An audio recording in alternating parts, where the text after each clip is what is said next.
No mundo normal, embaixadores seguem protocolos diplomáticos e senadores aprovam tratados internacionais. Mas na Trumplândia é diferente. Sob a gestão Donald Trump, a política externa dos Estados Unidos tem um terceiro elemento: os enviados presidenciais. Eles operam à margem dos trilhos oficiais, misturando diplomacia, negócios e lobby. Alguns deles se especializaram em fazer o que parece ser impossível. Um desses enviados foi quem armou o abraço entre Trump e Lula na ONU. Além disso, esse mesmo enviado atuou secretamente na Venezuela e continua operando aqui no Brasil. Tudo isso sem se submeter à liturgia e aos cuidados da diplomacia. Esse mesmo enviado se refere a si mesmo como um son of a bitch. A tradução dessa expressão para o português é um palavrão muito mais comum nas arquibancadas de estádios de futebol do que nos salões e coquetéis de palácios como o Itamaraty. Por que ele se define assim, como um filho da? Porque ele diz que está disposto a apertar a mão de qualquer um, desde que seja um bom negócio para os Estados Unidos. Quem é esse FDP? O que ele faz exatamente? E como esse novo estilo de enviado pode redesenhar as relações dos Estados Unidos com o Brasil? E como isso afeta as relações entre o público e o privado? Tudo isso quem vai contar para a gente é a colunista e correspondente do UOL nos Estados Unidos, Mariana Sanches. Seja muito bem-vinda ao UOL Prime, Mariana Sanches. Um prazer, Toledo, estar aqui. É a primeira vez com vocês e vamos que vamos. Eu sou José Roberto de Toledo e este é o UOL Prime. Toda semana a gente conversa com os melhores repórteres sobre as melhores reportagens do UOL. Mariana, sem mais delongas, quem é esse filho da mãe? Pois é, Toledo, essa é uma frase muito curiosa que ele disse, né? No começo de 2024, num podcast aqui americano, ele definiu que um bom secretário de Estado, lembrando aqui para quem nos ouve que o secretário de Estado é o chefe da diplomacia, né? Os Estados Unidos não têm exatamente um chanceler, mas tem um secretário de Estado. Ele disse isso, que um bom secretário de Estado seria aquele que fosse um FDP. E por quê? Porque só um secretário de Estado totalmente desprovido de apegos morais, de questões, enfim, de ordem, sei lá, espirituais, éticas, ou seja lá qual for, enfim, o bem comum, só um secretário de Estado desprovido dessas características seria capaz de fazer negócios com qualquer um, visando um ganho, o máximo ganho no menor custo possível para os Estados Unidos. Quando ele falou essa frase? Foi no começo de 2024, que foi um ano em que ele foi especialmente importante para o presidente Donald Trump, porque ele é considerado o responsável pela vitória do Trump na comunidade árabe, a vitória eleitoral do Trump na comunidade árabe, que é especialmente numerosa no Michigan. O Michigan, que é um estado pêndulo, né, que são aqueles estados que mudam de posição, ora votam republicano, ora votam democrata, nesse esquema eleitoral presidencial que opera nos Estados Unidos, que é o colégio eleitoral. Agora, então, se eu entendi bem, Mariana, lendo a sua reportagem, em 2024, o nosso... Aliás, como é que chama? É Richard Grenell, é isso? Exato, ele se chama Richard Grenell, mas em Washington ele também é conhecido como Rick. Rick, vamos chamar ele de Rick, que é mais fácil. Então, o Rick estava em campanha para se tornar secretário de Estado, é isso? Por isso que ele usou essa frase e essa definição do secretário de Estado ideal, precisa ser um filho da puta. Exatamente. Primeiro ele estava em campanha pelo Trump.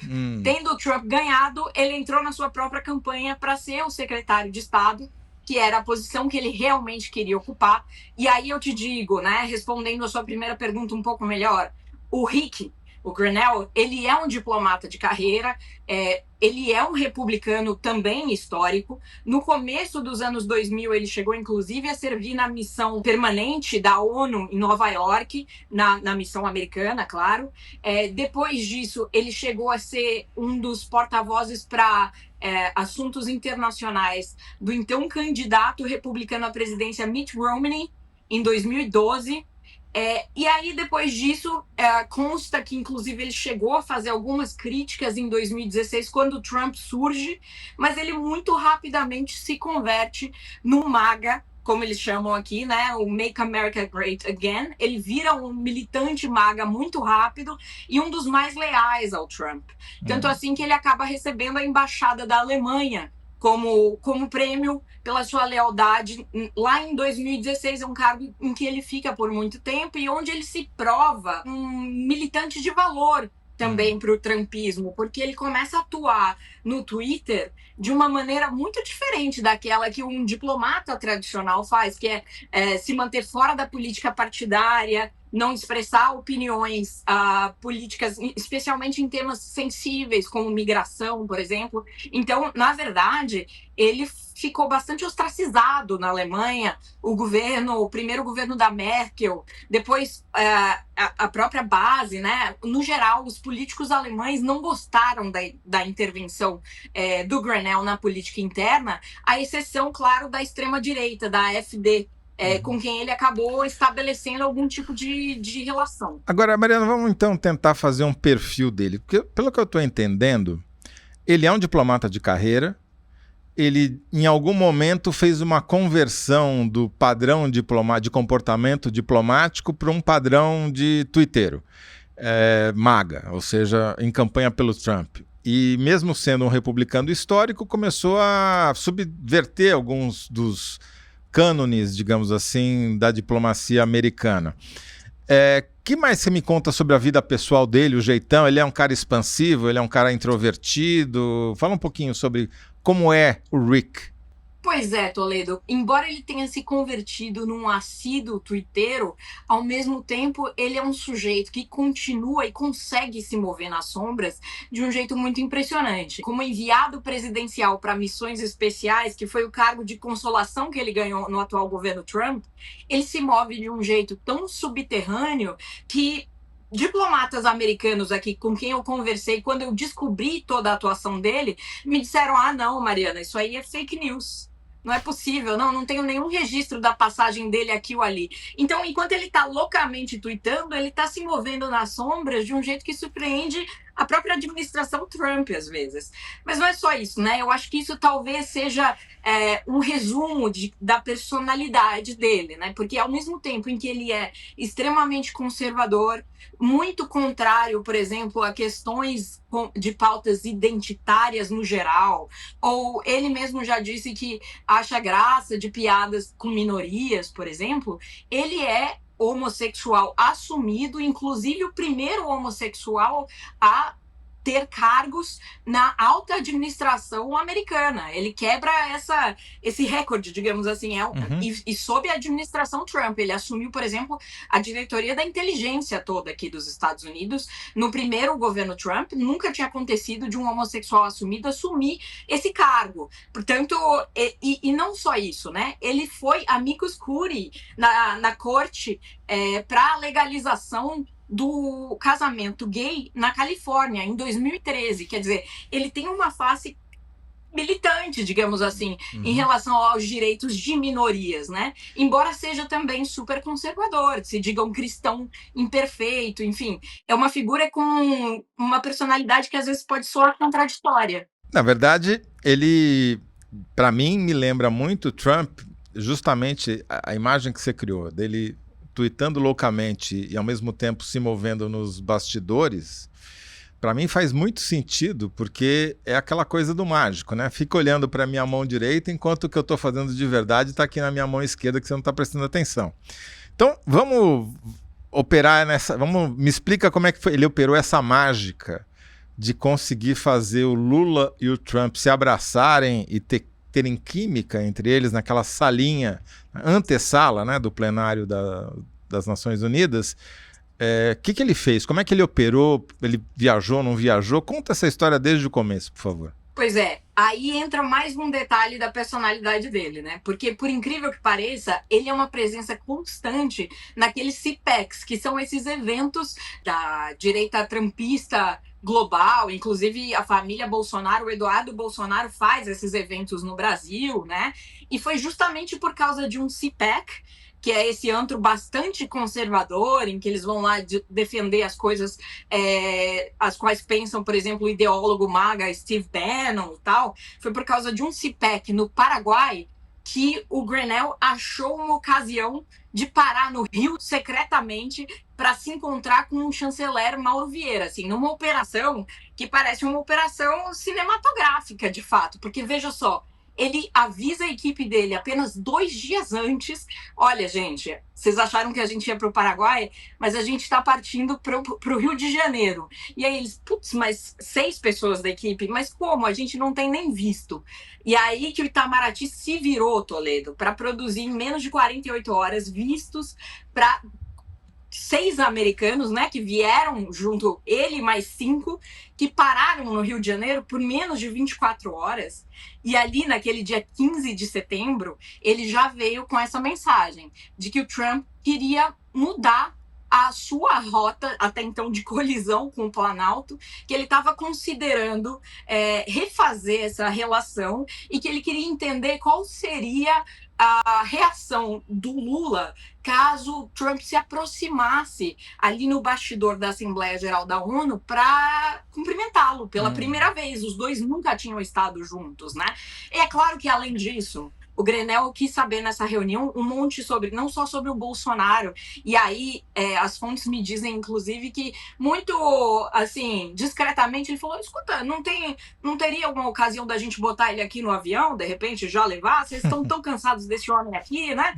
E aí que ele ouviu do governo brasileiro que não, que o Bolsonaro era uma questão do judiciário brasileiro, estava em prisão domiciliar, que não é assim que se ajeita esse tipo de coisa, né? Agora, Mariana, só o fato dele ter comunicado o Itamaraty com 48 horas de antecedência que ia ter uma reunião com o chefe da diplomacia brasileira no Rio de Janeiro e ainda levar 6 caras a tiracolo que não tinham visto, só isso já, para mim, é uma estratégia de negociação, porque colocou pressão e o Itamaraty na defesa, né? Teve que sair mostrando que ele realmente queria essa reunião, tanto que precisou se esforçar. Não deu para o Itamaraty dar uma de blasé, né?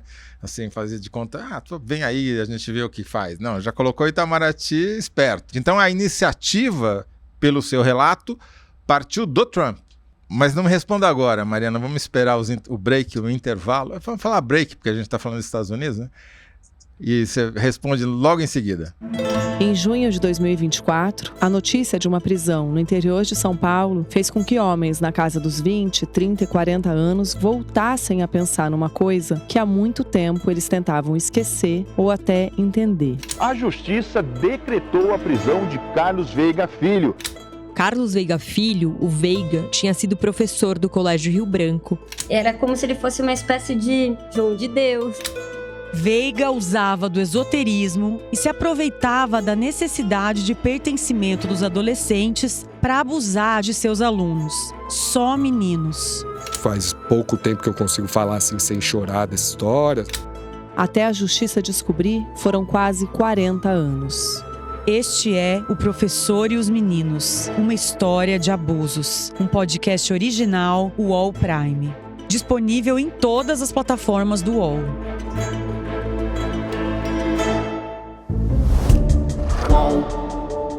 Mariana, então a iniciativa do encontro lá nos bastidores da ONU partiu do Trump. Ele já tinha mudado de ideia, então? Foi sim. E esse é um dado importante da gente ter em mente. Na verdade, o Trump começou a costurar, ou melhor, pediu a Grenell para fazer essa costura, se convenceu da necessidade dessa costura, e isso aconteceu ainda durante o julgamento do ex-presidente Jair Bolsonaro, viu, Toledo? E sabe por quê? Porque empresários dos dois lados começaram a ter acesso à Casa Branca, e um deles, em particular, foi especialmente importante para isso, que foi o Joesley Batista da JF. Só que o Joesley não chegou só até o Salão Oval. O Joesley é próximo de quem? Do Rick. Foi por meio do Rick que ele conseguiu chegar lá. Ah, entendi. Vamos lá, Joesley Batista é dono do maior açougue do mundo, né? Tem as plantas de processamento de carne não só no Brasil, mas também nos Estados Unidos. E ele é quem fez, digamos assim, o lobby principal. Por quê? Qual o interesse? Ele tinha algum interesse comercial específico ou estava fazendo isso em prol do bem público? Dezenas de milhares de empregos aqui nos Estados Unidos, para começar, né? Eles têm uma série de plantas, enfim, e inclusive pretendem fazer 800 milhões de dólares em investimentos no país nos próximos anos. Essas cifras todas falam mais ao coração do Trump do que qualquer argumento de bem público que você possa enunciar, no geral. Agora, a questão é, o Grenell é um homem de negócios.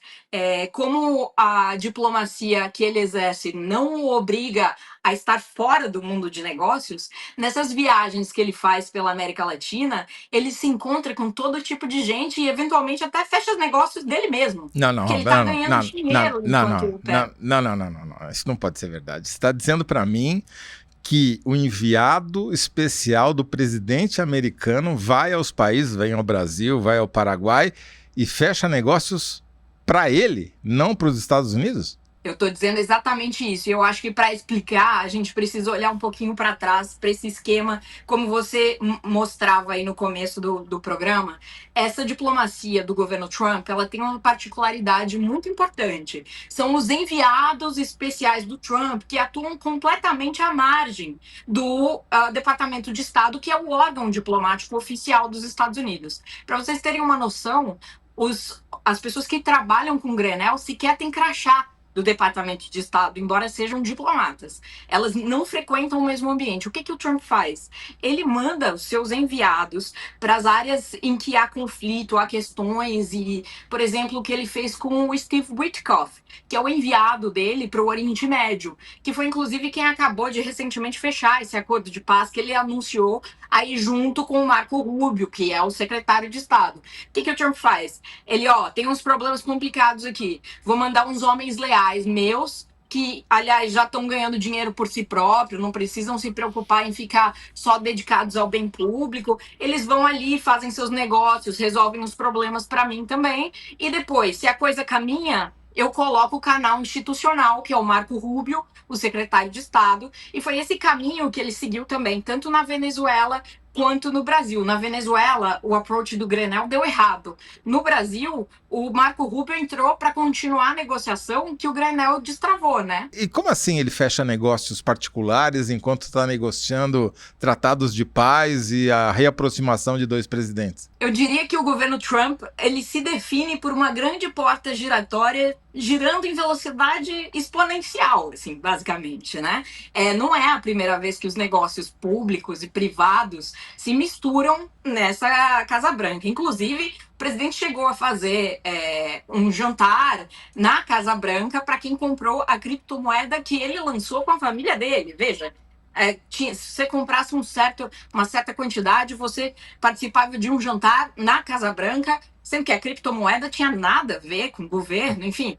A coisa se mistura o tempo inteiro aqui, portanto, não seria diferente na diplomacia, né? Os negócios do Grenell são privados, a gente não tem acesso a todos eles, exceto quando surge algum tipo de escândalo, né? Mas que isso tem sido questionado a todo instante é verdade, porque justamente ele tem uma consultoria para vender serviços internacionais de consultoria, de política internacional para países e empresas, né? Então, assim, basicamente o que ele faz para o governo americano também, né? E ele recebe? Ele tem salário? O governo americano paga a consultoria dele, não? Ele está sob um contrato que é de SGE, que é Special Government Employee, ou empregado especial do governo. É um regime híbrido, não exclusivo, e pelo qual, inclusive, a pessoa não precisa passar por aprovação do Senado para poder exercer o cargo. Portanto, não existe a checagem da vida pregressa da pessoa como os servidores públicos de alta patente aqui nos Estados Unidos têm que passar. Nada disso acontece quando a pessoa é SGE. O mais famoso foi o Elon Musk, inclusive, né? Que também não passou por nenhuma checagem, nem teve que ser votado no Senado. Isso foi uma coisa que o Trump inventou ou sempre existiu? Essa figura já existia, mas o Trump levou o uso dela ao paroxismo, né? Tá bastante frequente o uso dela. E, por outro lado, os embaixadores, os diplomatas comuns, nunca, de fato, tiveram tão pouco protagonismo. Inclusive, o Brasil nem tem um embaixador ainda apontado pelo Trump para assumir em Brasília. E quando tiver, é provável que vai levar meses até o Senado aprovar. O que você tá. Esse relato dessa história, que é sensacional, que você está contando, mostra que os negócios estão à frente da diplomacia no governo Trump, né? Porque se não tem nem embaixador, mas um enviado especial que vai fazer negócio no Paraguai, dá uma passadinha no Rio e reaproxima 2 presidentes, já é um sinal de que, né, a diplomacia está em baixa mesmo no governo Trump. Só para encerrar, Mariana, que infelizmente o nosso tempo já está acabando, o que isso implica? Para o Brasil, o saldo até agora é positivo, né? Primeiro porque, enfim, foram esses mecanismos que levaram o Trump a entender ou a mudar a sua postura diante do Brasil e a adotar uma postura um pouco mais pragmática de negociação, para abrir uma negociação que até então não havia. E em coisa de 3 semanas, isso avançou a ponto da gente ver uma negociação presencial aqui em Washington, né, no caminho de derrubada das tarifas aí. Enfim, a gente ainda vai ver o que vai acontecer com isso, mas pelo menos há um horizonte de negociação para uma normalização dessa relação comercial. Para a diplomacia americana, está muito claro como o Trump vê as conquistas da política externa dele como assuntos não só comerciais, mas às vezes até pessoais, né? O interesse dele em fechar o acordo de Gaza e fechar na velocidade que fechou era nada mais do que o seu interesse também de ganhar o prêmio Nobel, que sairia naquela sexta-feira, né? Então, durante a semana, ele se concentrou em conseguir fazer aquilo sair para tentar, enfim, ver se ele poderia ganhar o Nobel no fim da semana. A gente percebe que tem esse duplo movimento de querer entregar grandes ações, né? De fazer o que não é esperado ou que é fora da caixa o tempo inteiro, mas também de levar vantagem, né? Se for possível ganhar alguma coisa com isso, melhor. Bom, então já fica aí a dica para o Alckmin, né? Tem sempre que fazer eles pensar que estão ganhando alguma coisa com isso. Ô Mariana, vem cá. Tem uma história que você não contou na reportagem, que você guardou para os ouvintes e espectadores do All Prime, sobre a atuação do Rick na Venezuela. Que história é essa? Pois é, Toledo, porque o Rick ficou famoso mesmo com o que ele fez na Venezuela antes, né? E o que ele fez na Venezuela foi, em menos de 2 semanas do governo Trump, ele pegou um avião presidencial, desembarcou em Caracas e convenceu o Maduro a soltar 6 dos 10 americanos que ele tinha presos ali, sem pagar nada e sem dar nada em troca. Quer dizer, a gente sabe muito bem como funciona a dinâmica de prisioneiros, reféns, em países com animosidade, né? Eles usam como uma moeda de troca bastante importante para pedir retirada de sanção, para fazer troca de prisioneiro venezuelano, enfim. E que ele tivesse conseguido fazer isso foi um feito enorme. E daí, nos bastidores aqui, eu consegui apurar uma coisa que mostra o tanto que ele é pragmático, como a gente vinha dizendo também. Pois bem, antes de chegar em Caracas, ele avisou ao governo Maduro que ele teria que se reunir com a líder da oposição, a Maria Corina Machado, que inclusive acabou de ganhar o Nobel da Paz, né? Pois é, e aí o governo Maduro não gostou nem um pouco dessa história. Claro, o governo Maduro não queria perder a oportunidade de sair sorridente, apertando a mão do enviado do Trump, sem nada para tisnar essa imagem positiva, né? E aí o Grenell fez a seguinte negociação. Legal, eu falo com a Morina pelo telefone, se vocês quiserem. Mas, em vez de 2 prisioneiros, eu quero 8. E aí o governo Maduro falou, fechado, você fica com 6 e fala com ela pelo telefone, combinado? E assim foi. Tá explicado como se negocia um filho da puta. Gostei. O cara é bom, né? Mostrou que trocou um telefonema por mais 4 americanos. É um telefonema caro esse.